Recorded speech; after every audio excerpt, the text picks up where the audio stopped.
Welcome to another edition of From the Front Lines, how real estate managers are addressing COVID-19. Our topic today is single-family homes. I'm here with Deb Newell, CEO and broker at Real Time Leasing, and Sidney Ingelson, CPM and Second Vice President at Northern Trust. Deb, I'll start with you. Can you tell us a little bit about the single-family home market right now? Sure. I think depending on the region, the market is actually still very strong. I know region by region it can be a little bit different. There's been a lot of surveys by a lot of different organizations going out just to kind of get a pulse on where everybody's at. And, this is still a really good time to be in the single family industry. People still need a place to live. For the most part, people still are paying their rent. And I think if everyone had their policies and procedures and processes in place, this is still a very good time, and it's still on the rise in some of the markets. And Sidney, are you seeing the same thing in the single-family home market in your region? Yeah, so I actually would also mimic what Deb has said. I specifically am out of the West region area, and the markets are still holding strong, amidst even COVID going on right now. Tenants are still, for the most part, paying their rent in the single-family sector, and in terms of sales and purchases, those numbers are still staying strong with any type of, transaction on the single-family residence side. And Sidney, what impacts have you seen COVID-19 have in the single-family home market? Yeah, I would say there's definitely been a large impact on the commercial side for real estate. However, with the residential, there have been a couple tenants that will ask for some rent relief or will ask for a delay in rent payment, of which, is dependent on a case-by-case basis and what, material information they have. But luckily, cities have, laws in place that basically structure how a landlord can respond to that. So, we heavily rely on those ordinances and laws and, just deal with it on a case-by-case basis. But luckily, we have not been heavily impacted. And Deb, are you seeing something similar? Yes, I do. I do agree with what she has said, and it's interesting because we're very fortunate that I think we had some of these acts in place that were done, the CARES Act, and then some executive orders by individual governors of states. That has, I think, that response has actually been very positive, and even some governors, like we're in the Midwest, and some governors went so far to, in addition to the executive order, tell the tenants out there, hey, rent is still due, and if you can, pay rent, and if not, please work with your landlord or property management company. And I think that message has been well received because we have found that we weren't that heavily impacted. In fact, I think we had more people pay rent because of the unknown that could be happening. So it was almost out of fear that I think people paid because they realized they still need a place to live. So it's really all about the narrative and the delivery of the narrative and how people then are being affected by, by COVID and anything else going on. But I think if the communication is clear and it's open, landlords, property management companies are all working really hard to have rent paid, to have, their clients' proceeds received. But I do agree, the commercial and even multifamily industry, apartment complexes in some areas did take a little bit of a harder hit than maybe the single-family residential area. Deb, what do you find that you're doing differently at your properties due to the virus? I think I proactively started to do, we were very fortunate. We have all of our processes in place. We've been doing this for 20 years. We had emergency plans in place, but we didn't have something for a pandemic. So all we really had to do was look at our emergency plan that we had and kind of tweak it a little bit, be a little bit proactive on our messaging, And then we already offered payment plan options as just part of our policy.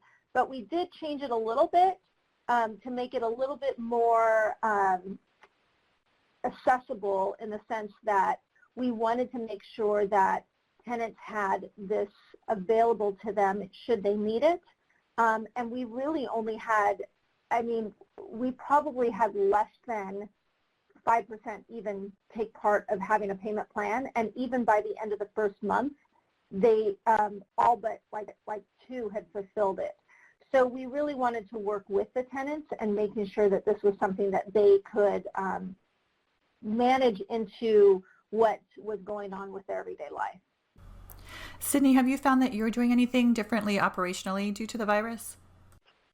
Yeah, so, this virus has caused so many industries, I would say probably all, to go to a remote working system.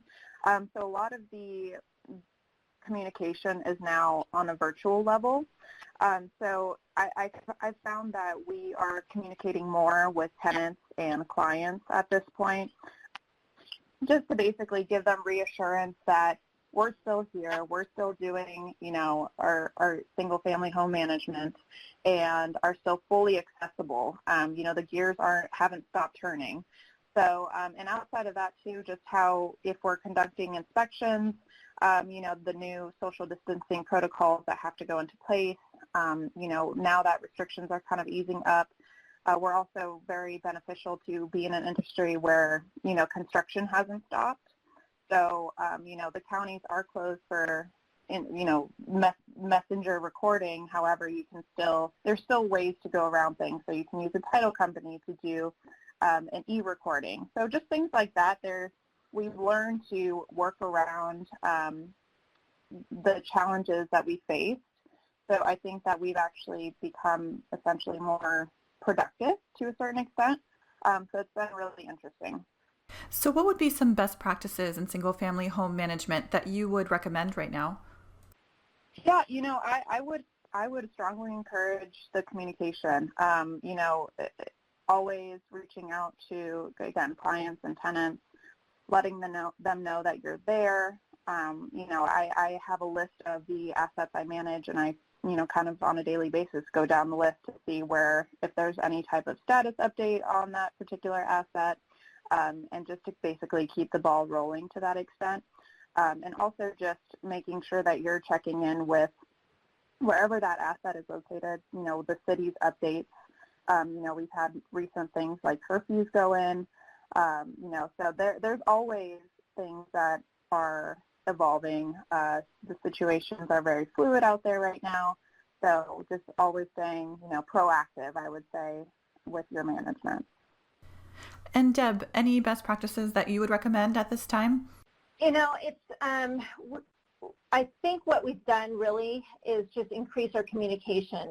Just kind of going along with what Sidney said. It's interesting. We I think by having our policies and procedures in place, we haven't had to change a lot. Other than we're working remotely, and making sure our team was set up for that. Which was really an easy transition, making sure that we have, these champions within our office to ensure that people are taken care of on the IT side, on the mentor side, to make sure everybody's, helping one another and kind of coming together, because we still want to make sure that we're a cohesive group. I think some of the best practices are just, again, going back to the communication, but also I think what we're going to do is adopt more of that since it has worked so well. We've done Zoom calls with our owners. We've actually done basically a Zoom webinar for all of our owners to log into. We're going to do that quarterly. So some of those things we're going to continue to do. I think they love the transparency, and that's always been something that we strive to do, but I think to continue to have more transparency in how we're managing their assets is really important. And it puts them at ease, and it actually makes our job a little bit easier, because we don't feel like then they're having to micromanage us and we're being reactive instead of, we would rather be a proactive group. Absolutely. And obviously the world has changed quite a bit in the last few months. Do you have any other advice for real estate managers in general at this time? I think this is kind of not necessarily in the real estate handbook, I would say, but I think and I think we're all adopting this, is a little bit of empathy towards the situation. We're all going through it, and some of us in different ways than others, but it's, emotions are heightened. We realize that both on the tenant side and the owner side, and we're having to manage, both parties. It does make it very tough. So that mental break is kind of needed. The team needs to kind of break away for a little bit, kind of regroup, work with their portfolio the best way that they can. I think that participating in these, there's a lot of organizations doing Zoom calls within our industry, more knowledge, trying to kind of just understand that, we're not the only ones going through this. There's others like us, and kind of being part of this community has really helped, and reaching out to others. It kind of is a resurgence of, this is where our passion is. This is why we got into it. This is why we love it so much, and finding that again. So again, it's not, that's not what they teach you in real estate school, but I think it's important because I think that mental health break is really important for people in our industry. Yeah, I think Deb really hit the nail on the head there with the empathetic approach, because we have to also remain social at this time and staying connected. Another tidbit of advice I would give is remaining flexible. Clearly, the world is changing with how we operate, primarily in the single-family home management sector as well. So, stay flexible, continue to do what you're doing, remain positive, and just keep doing your best. Thank you so much, Sidney and Deb, for giving us some insight into the single-family home world right now. Please continue to visit iRoom.org, where you'll find our page dedicated to providing updates and resources to support real estate managers in making informed decisions during this time. That's irem.org.